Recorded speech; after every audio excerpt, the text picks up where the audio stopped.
Tonight on Ukraine Today, Ukrainian strikes drone attacked an oil refinery in Saratov. There are also reports about power lines being taken out in the Volgograd region. 20 million drones. Ukraine will be able to produce that many UAVs, but under one condition. Defense Minister Denys Shmyhal explained which one. Ahead of the meeting in Washington, President Zelensky promised a meaningful conversation with Donald Trump. The US president said Ukraine wants to go on the offensive.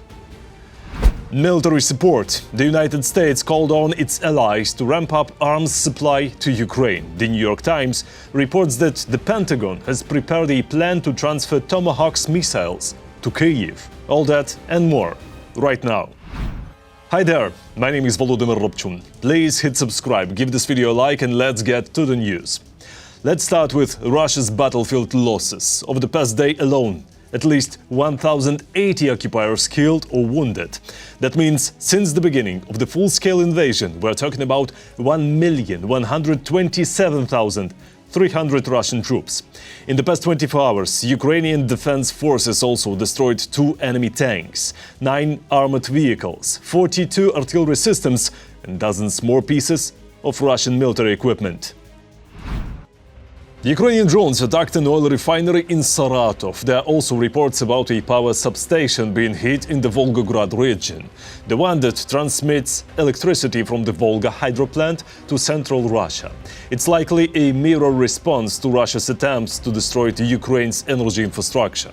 We'll get back to this story later. Now let's talk about Russia's fuel market. By the end of 2025, the terrorist state may become up to 60% dependent on imported fuel. Repairing damage to refineries will take until mid-2026, and that's if no new strikes happen, which frankly seems unlikely. The fuel crisis in Russia has reached even oil-rich Tumen. Tumen, did you see this? I pull up to a gas station today, hand over 3,000 rubles and say, please fill up my tank for 3,000 rubles, 95-octane gasoline. And they tell me, just like that, that you can only get 30 liters. Gasoline is running out in more than half of Russia's regions. The daily madness at Rosneft gas stations continues. There's no gas anywhere except at Rosneft. It's funny how now you get to stand in line for a bit. But as always, the authorities say the situation is under control. There's only a slight price increase. We understand the situation. Prices have gone up. It's getting hot. The most important thing is that gasoline. Well, you could say maybe there is some somewhere, but people are saying the opposite. Guys, there's practically no gasoline at any gas station.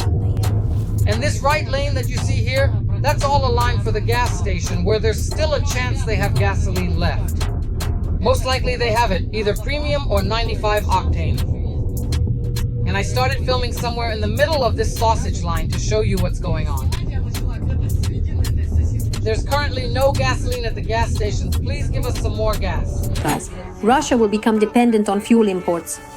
So in this country, there might not even be gasoline at the gas station. Oil companies won't be able to resume oil refining at previous volumes until June 2026.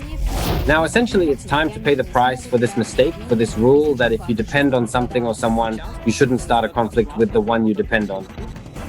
The West stood behind Ukraine. Russia went to war with Ukraine and thus created a conflict with the West for itself.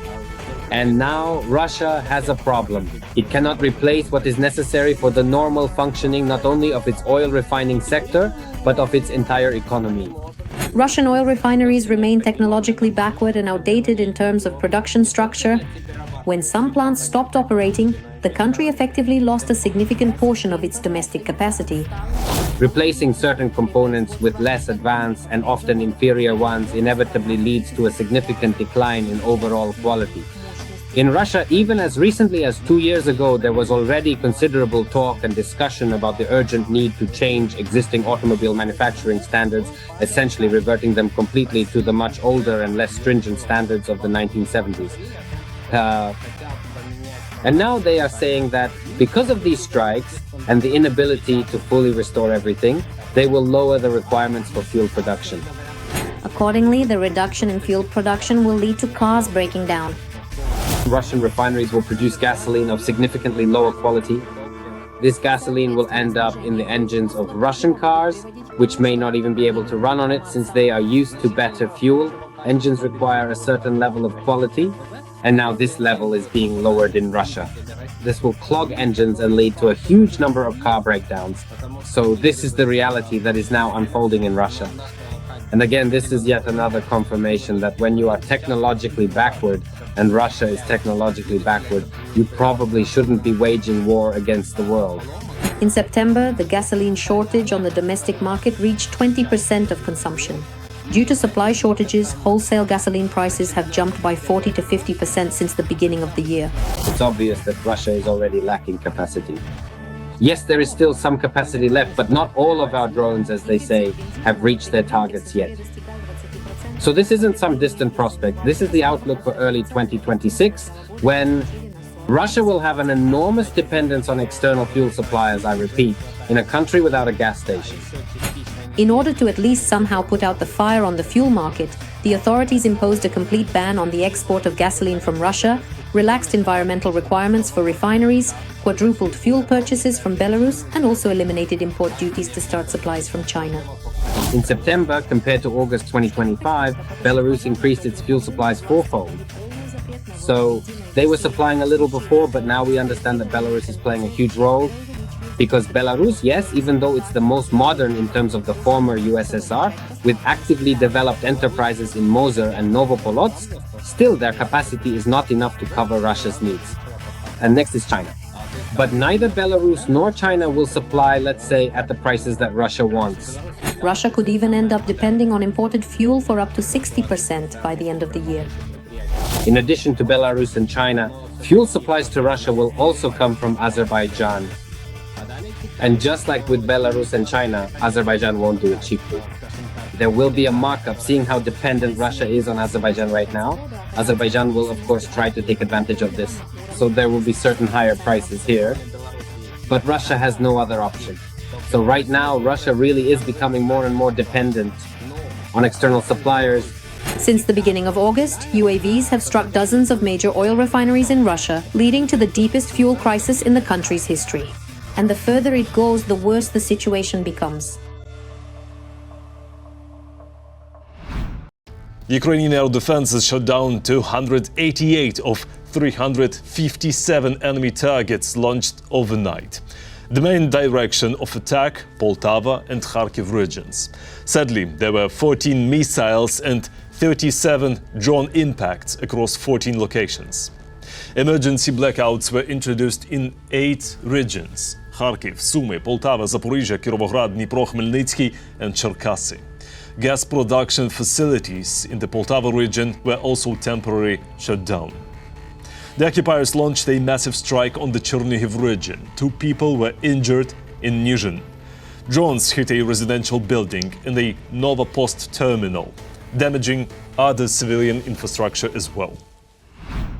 The United States urged its allies to increase arms deliveries to Ukraine. US Secretary of War Pete Hegseth said during the Ramstein meeting that to deter Russian aggression, 2 things are critical: a strong NATO led by European allies and a capable Ukrainian army. He added that the principle of peace through strength remains key to ending Russia's war against Ukraine. European leaders are sending a clear message to Russia.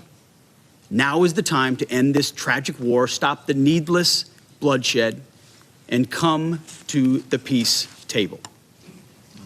Now, if this war does not end, if there is no path to peace in the short term, then the United States, along with our allies, will take the steps necessary to impose costs on Russia for its continued aggression.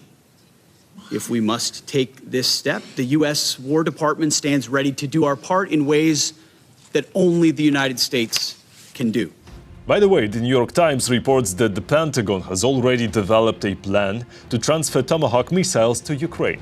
So if or when President Trump gives the green light, there's hope that all bureaucratic and logistical obstacles will be cleared pretty quickly.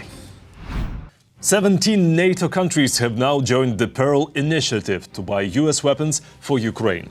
That's according to NATO's Secretary General Mark Rutte.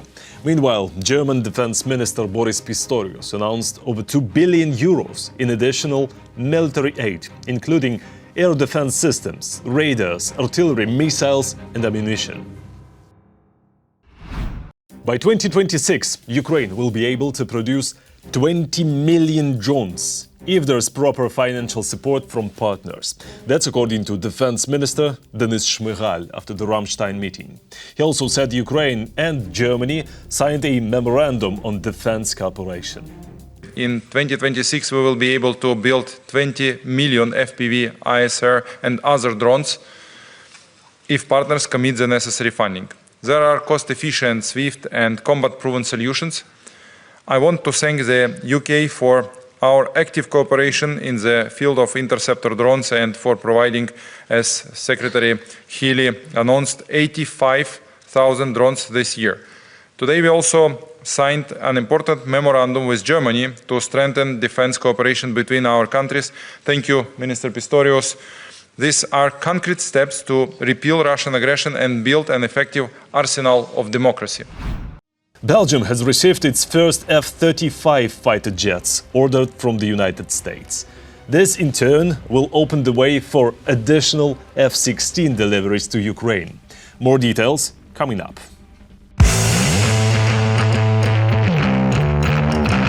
F-35s have arrived in Belgium. The aircraft were ferried directly from the United States, where Belgian pilots had undergone several months of training. Now the F-35s will begin the phase of operational evaluation and integration before being commissioned next year. The F-35 is one of the best in its class. Moreover, the F-35A is capable of carrying nuclear weapons. At the moment, by the way, the F-35 has been redeployed directly, that is, close to the Russian borders.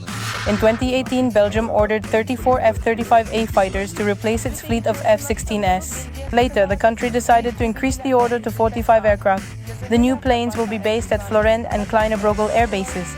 The complete replacement of the F-16 is expected by 2028.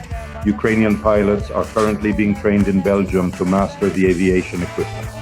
In particular, this refers to the F-16S and accordingly the French Mirages. Therefore, we can say that the rearmament program of this country's Air Force has coincided with the military technical assistance programs for our country at the moment, involving not only the transfer of F-16s, but also accordingly the entire range of weaponry that is available in the warehouses of the Belgian army. The Belgian government has repeatedly stated that the timing of the delivery of Belgian F-16s to Ukraine depends on the receipt of new F-35 aircraft for the Belgian Air Force. This is the rearmament program of the Belgian Air Force, which provided for the replacement of outdated F-16s with F-35s. It should be noted that the Belgian side announced that it would transfer F-16s for Ukraine's needs even before the arrival of the F-35s. And it should be noted that the Belgian side kept its word. Belgium intends to transfer up to 30 F-16s to Ukraine by 2028, which will make the country the largest donor of aircraft of this type. In April 2025, Belgian Prime Minister Bart De Wever announced that Belgium would deliver 2 F-16 fighter jets to the Ukrainian Air Force already in 2025, and another 2 the following year. This is not Belgium's first aid to Ukraine. In May 2025, the Belgians prepared an aid package for our country worth 1 billion euros. It included military equipment and weapons, more than half of which are of Belgian origin. We are announcing a 1 billion euro package for 2025, and every year we will allocate 1 billion euros for defense needs. In April 2024, Belgium allocated about 200 million euros to the German initiative for the immediate purchase of air defense systems for the needs of the armed forces of Ukraine. In May 2025, Belgium announced and delivered 20 modernized Cerberus air defense systems to Ukraine as part of its military aid. And in 2024, Belgium joined the Czech program for the transfer of 155mm artillery shells for the needs of the armed forces of Ukraine. At that time, the Belgian side allocated approximately 200 million euros to significantly finance this crucial program, and furthermore purchased around 50,000 essential shells specifically for the needs of the armed forces of Ukraine. Overall, this was a substantial contribution. Mr. Dole, In addition, the Belgian side announced and delivered 3 Caesar self-propelled artillery units to the Ukrainian side, each costing 12 million euros. Belgium is also investing in the training of Ukrainian specialists in technical maintenance as part of the F-16 coalition in cooperation with the Belgian defense industry. The country supports the launch of the production of 70mm rockets in Ukraine in collaboration with local companies. It is reported that Belgium will train Ukrainian F-16 pilots, prepare crews for future minesweepers, and conduct training in explosive ordnance disposal. Every voice matters. Join our community, support independent journalism, and help us bring you the truth from Ukraine. Become a member of Ukraine Today. Join us now. Ukraine is fighting for freedom. Support independent Ukrainian journalism so we can keep telling the truth about Russia's war. Click the link in the description to become our sponsor. And now is a great moment to subscribe and like this video, and please share it so more people can see it. Thank you, and glory to Ukraine.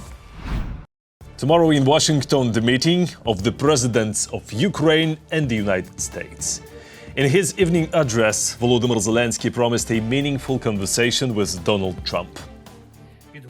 We have already prepared our part of the homework before the meeting with President Trump, both the military and the economic one. All the details are in place. The agenda of our meeting with the US President is very substantial. I'm grateful to everyone who is helping. This can really bring the end of the war closer. The United States has the power for such a global influence, and we are doing everything to make sure others in the world stand with us in this work.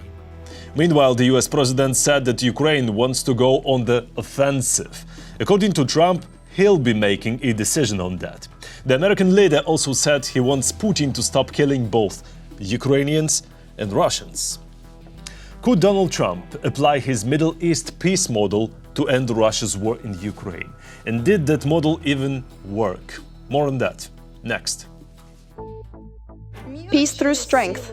That is exactly how Trump's peace plan for ending the war in Gaza is characterized. The American president still managed to achieve peace in the Middle East.